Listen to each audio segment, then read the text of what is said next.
I just know we would have the single greatest evening with a bottle of gin, Fantastic. 4 packs of fags, and just no one would be safe. And it would just be like... I think that's an achievable goal. That's what this whole thing has been about, is just my pitch to you to get me on a night out. Oh, with I'd Jenny simply Eclair. love to be the go-between there.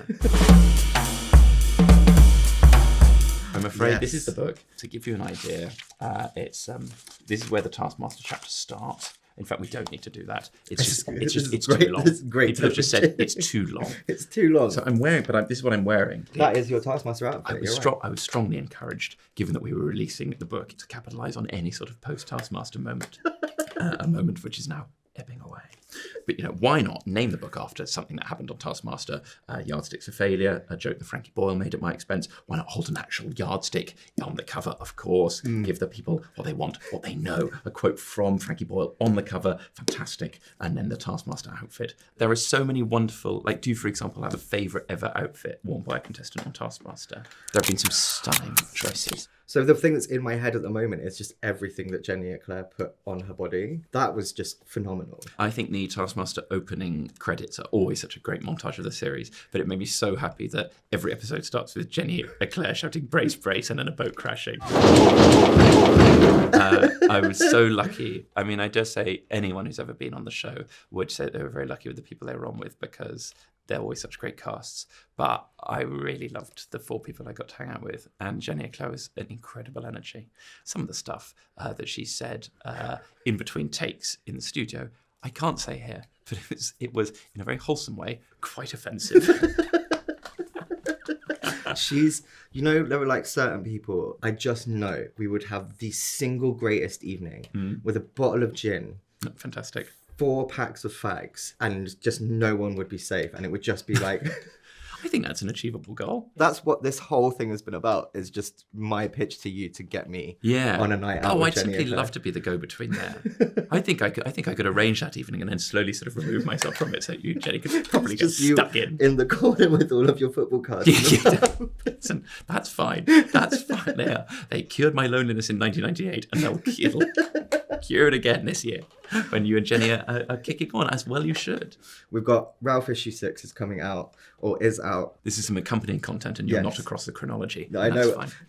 Greg and Alex are on the cover, and they spoke a lot about the camaraderie and the relationships that build across divides, for want of a better word. Yeah. But that sort of, your experiences are so different, but you come together and you just have this wonderful... Every series, it creates a sitcom of 5 people. I'm not the first person to use that sort of comparison. And then that sitcom exists together for 10 weeks, 10 episodes. And that's why you get this, lovely period in the sun when Taskmaster comes out, because you're not desperately hoping that, to use my own miserable example, one very, very timid line on Mock the Week might flog a few tickets. It's no, you're going to be on this show that people love, and they're going to see a quite 3-dimensional, undeniably shambolic version, truthful version of yourself.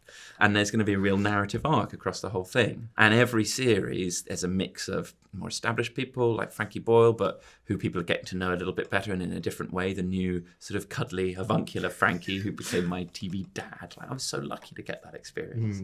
But it's also been such an incredible showcase for so many different, different kinds of voices and so many different kinds of backgrounds. It's a force for good in so many ways. Though the early series are so legendary, and I was on board as a fan from the very start. I've even had chats with friends who were on series 1, 2, 3, would have been great to do it a bit later when there were more episodes and the show had more momentum, and it's a big sort of Channel 4 juggernaut. Not that the Davies series weren't wonderful as well, but it's kind of mad watching back the first couple of series because you feel the tentativeness of it as a format, and now it is just a complete steamroller. I was advised not to get too lost in the Reddit threads around Taskmaster because though in some ways it's very helpful to, get your ADHD diagnosis off the internet. Really, you should seek out professional consultation. It's hard not to get sucked into it because it's a very wholesome. Everything around the show, I think, is very wholesome. But it's also some of the nerdiness of it, some of the competitiveness of it. We had one of the things I'm very proud of about our series is I think we were a great 5 in the studio. I think we had some really great debates which were always light-hearted, but also which we did really care about. And those went on for so long in the studio. And as a nerdy little semantics twat, I absolutely lived for every minute of it. And I wanted to go online and see who people agreed with, essentially. You know, you care about those things. What's the sort of mechanics of it behind the scenes and the experience of doing that? The studio is 10 episodes in 5 days in a week. I knew that was going to be so hard how fast that week flew by. Because it's not being hugely pessimistic to think this might be, you know, the biggest week of my career in terms of how much fun it is, and also, you know, the amount this content's going to live on. Even the fact that it was a week spread over a weekend, I was like, thank goodness we got a weekend and then just to breathe. And so with the filming days, you do all your tasks in 5 days. 4 of those days are in the house, and 1 of them is your day on the location. And so all the tasks that are filmed not in the house, which for ours, they were at a sort of a mill in northwest London. This series I really envy, I think it's the one before, where they did all their all their tasks at Gatwick.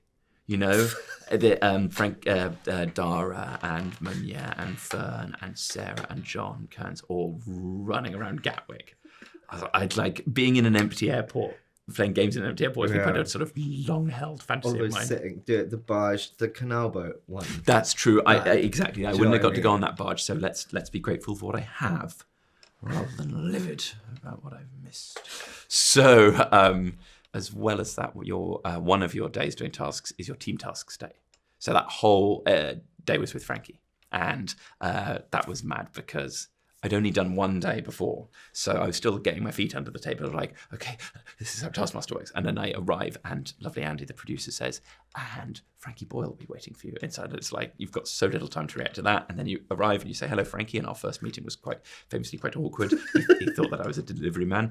But no time to dwell on this. Have you met? Like, did he know at all? I dared to dream that perhaps he'd come across my work at some point before, but there was very little evidence of it then. But never mind. Can't dwell on that humiliation because it's straight into your first team task. And he'd brought his kids to watch that day. So we were in the dressing room all day. It was just me and Frankie and his kids. And it was like, every bit of this is so surreal. I loved it so much. That's when you managed to convince Frankie Boyle's kids to deck him. To deck him wearing masks with my face. Yeah, delighted with that as well. Fantastic. Life after, is it different? You hear the expression, the Taskmaster effect. A lot of people watch it and love it. And also it's quite nice and slow burning because it's released around the world and people, you know, watch repeats and compilation clips on YouTube sort of forever. And so it'll just always be something really wholesome that you got to do. In the most brutal terms, there's a particular period of maybe, you know, a year after it where you'll notice people have usually got their tour on sale when Taskmaster comes out, or the book is available for pre-order when the series comes out. My book was actually delayed due to personal disorganisation, unfortunately. So that's cost me dear. But we're making up for it now. We're making up for it now hugely, and I'm so grateful. Thank you, Ralph. People love the show, and people will have some lovely personal, you know, association. Often, again, with watching it with like partners on their families, or their parents, or their kids, or something. So anyone who wants to come up and talk to you about Taskmaster has usually got some lovely thing to say about it as well. I love talking about it. I'll usually follow it up with my favourite question. Do you have a favourite football team? And would you like to look in this orange box? And then we're away. So it's allowed me to... order this time. Yeah. Phil Wang's got a great bit of stand-up about how usually people will come up to him asking for a photo and then they will be the ones leaving the conversation out of awkwardness. And I would say I'm quite good at that flip reverse myself. It's amazing how quickly the Aravist becomes the escapee.